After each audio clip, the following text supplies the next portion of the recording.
Now we're going to talk about when you get home and what to expect and how to make it the best transition. All right. So for mama, I'm talking to you. We really want you to take care of yourself because you have to be good in order to take care of your baby. We want you to rest as much as possible. So try to rest between feedings. It doesn't mean you have to go to sleep between feedings. So don't get yourself all anxious thinking, oh, I can't go to sleep. I know I have to rest.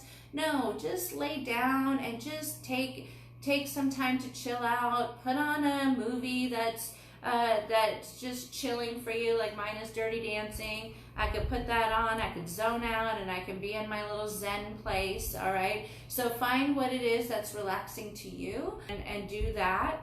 Also, be sure you're eating well. You want to eat healthy meals, well-balanced meals, good protein, good carbs, veggies, all of this good stuff, because you want to nourish your body, not only for your nutrients and your health, but also for your milk supply. And it helps with your mood. So we really want to take time to focus on your nutrition. If you don't feel like eating, then maybe having a protein shake or like a hard-boiled egg or something like that you're getting some good protein in and good calories in, okay? Make sure you're staying hydrated. You're gonna probably be very thirsty when you're breastfeeding, so just having that available and drinking to thirst. There's no magic number of how much you have to drink. You just wanna drink to thirst, okay? And be sure you're taking your prenatal vitamins. So those don't just stop. So keep taking your prenatal vitamins until you talk to your healthcare provider, but they typically have you continue taking those vitamins. If there's any time that you're feeling like breastfeeding's not going well, then be sure you reach out to a lactation consultant. The sooner you can get help, the better. I hear a lot of times in our clinic, the moms tell me, oh yeah, this started around day of life 5. My baby was 5 days old, and I thought that I could get through this, but we couldn't, and here we are now. It's like 3 weeks down the road. But so I really encourage you, get help earlier than later. But especially if you're dealing with these few things that I'm about to go over now, all right? If you have nipple damage, your nipples are bleeding, there's blisters, there's bruising, there's scabs, anything like that, there's cracks. Those are all signs of a bad latch, and you want to get help, because not only can that increase your risk for infection and make you not want to feed because your nipples hurt so bad, but baby may not get as much milk because they're not transferring the milk from the breast as well. So get help for that, all right? Engorgement.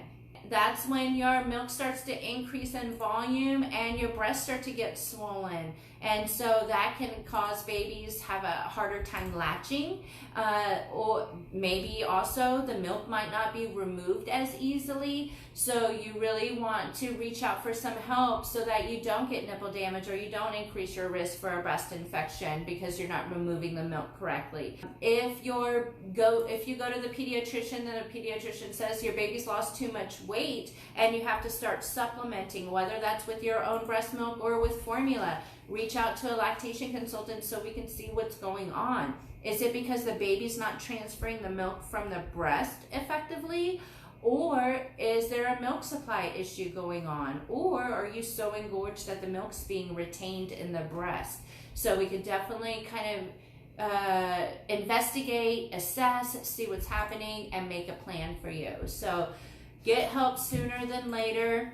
There are some insurance that have actual lactation consultants in network.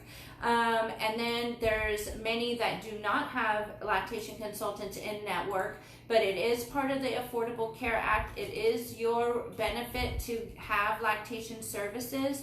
And so we did a whole video on getting lactation services reimbursed through your insurance if they do not have anyone in network. There is another aspect that I want to talk about, which is your mood.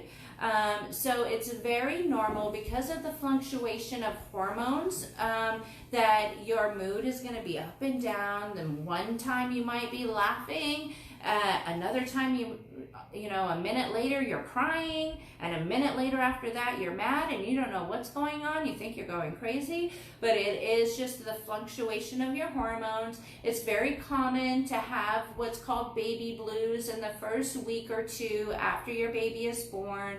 Not only is it the shift of the hormones, but it's also the sleep deprivation that's occurring that's causing this. Also, too, we forget to take care of ourselves.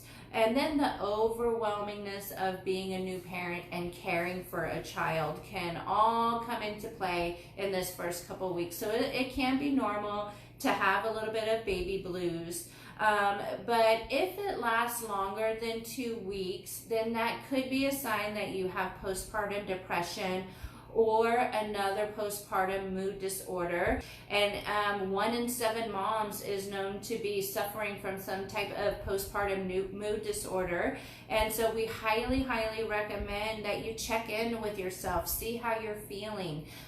There is a quiz that you can take. You probably will get a handout before discharge. It's called the Edinburgh Depression Scale. You'll also be evaluated at your OB or midwife visits just to screen you for postpartum depression. There's your pediatrician may screen you as well, but I want to encourage you to screen yourself. Check in with yourself, see how you're doing. And a lot of times moms don't reach out to their healthcare provider because they're scared that either that this is a normal feeling and that their baby is going to get taken away from them if they say anything, or just the stigma of depression in itself. And they don't want to share that with their healthcare provider. But it's really important that you do reach out to your healthcare provider because it can turn into something worse, and we don't want that to happen. And postpartum mood disorders are treatable, just reaching out for the right help. If finances allow, hiring a postpartum doula, which is a person who comes in and helps you around the house. They really focus on taking care of mom so that mom can take care of her baby. So they'll help you with laundry around the house. They'll help you do the dishes or run some errands for you. They'll help you. They'll be there so you can take a nap. Or take a shower, whatever that is that you need. They're there to focus on you.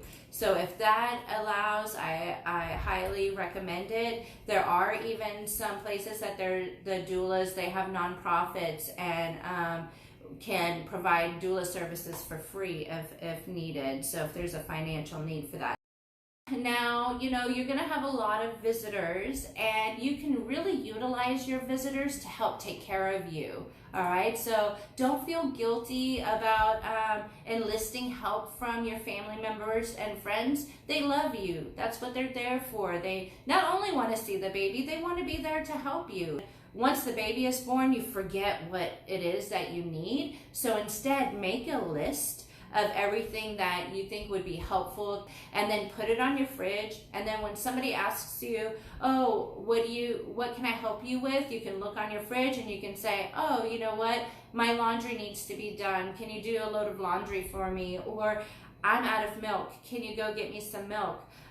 Because we do want to be helpful when we're coming over to visit. So, and if somebody's not wanting to be helpful, then why are they there in the first place, right?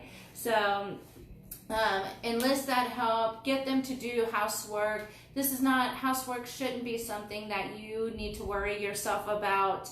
And so, but I know a lot of moms can't relax if the dishes are in the sink. But I encourage you just to take this time to chill out about it.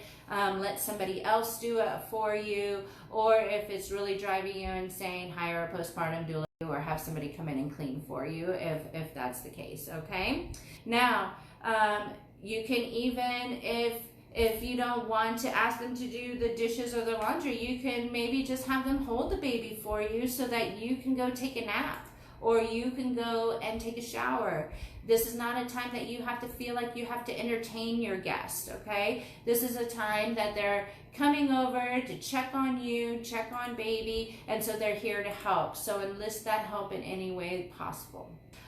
So how can partners help?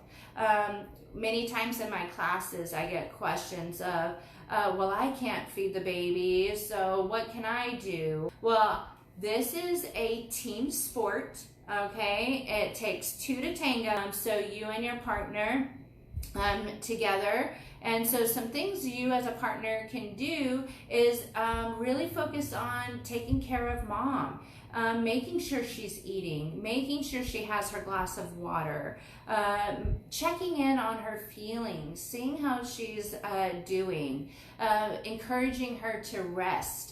Also making sure she's taking her medications or her vitamins. Sometimes, especially C-section moms, have to take pain medication.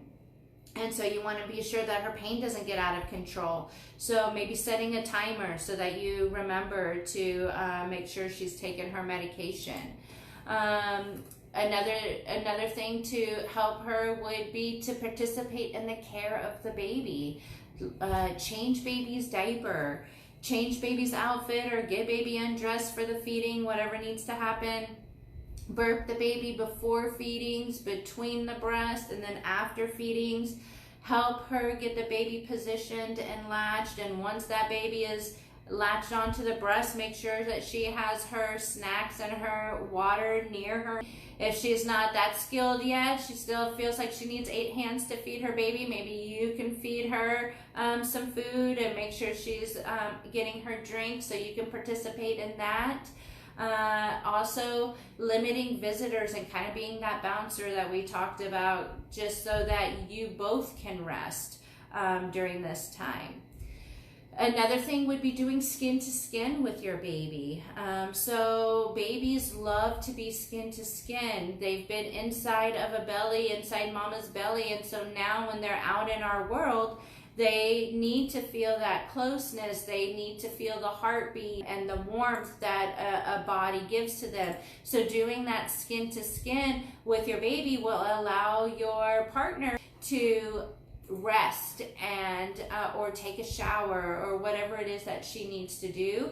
It's going to keep baby nice and calm, and then it's going to help you with your mood as well, because it's going to release hormones, and smelling baby's head is going to help release those hormones of love. It's going to help you bond with your baby.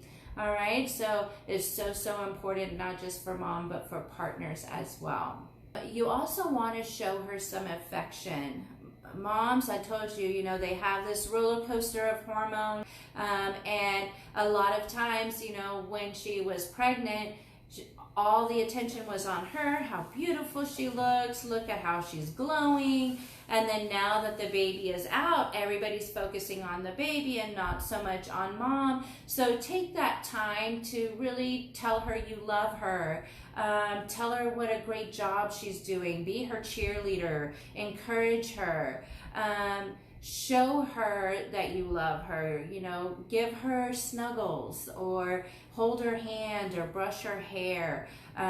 Help her, give her a little massage. Moms tend to be really tense when they're holding the baby. So massage her shoulders or her back. Massage her feet. Who doesn't love to get their feet massaged, right? My husband might say him, but most people like their feet massaged. You don't have to be a masseuse, okay? She will take whatever she can get, and it's just the act that you want to do this for her and that you're trying to support her. So that just goes a long way. So don't worry so much about the technique. Do what you can to make her feel better, and show her you love her, and show her that she's doing a good job, because she might not think that herself, but you can be that cheerleader for her, okay? Now, in order to take care of her, you have to take care of you too, okay? Check in with your mood, because 1 out of 10 partners can get postpartum depression as well. So it's not just a mom thing that happens. It can also happen to partners. And a lot of time it happens because you're sleep deprived, and you know, the responsibilities, and whoa, I'm a new parent, you know, can really take over. And so just taking that time to check in with yourself and make sure that you're doing okay. So get mama outside. Sometimes that, you know, you get confined in the house and that can really affect your mood. I'm not saying make her go for a run or a walk or anything. Just go out in the backyard or go just sit outside, get some fresh air, get some vitamin D, maybe go for a leisurely stroll if she's up for it, something like that, just that she can get some fresh air and get some sunlight to her. Okay? You know, as a new parent, you're trying to get back to your old self, but you are not your old self anymore. You are your old self plus you are a parent. So you have evolved, you have grown, and know that you're not that same person that you were before. You are a better version of that person. Okay? So now it's about what your new person, your new persona is, your new life with this new baby and as a family. Okay?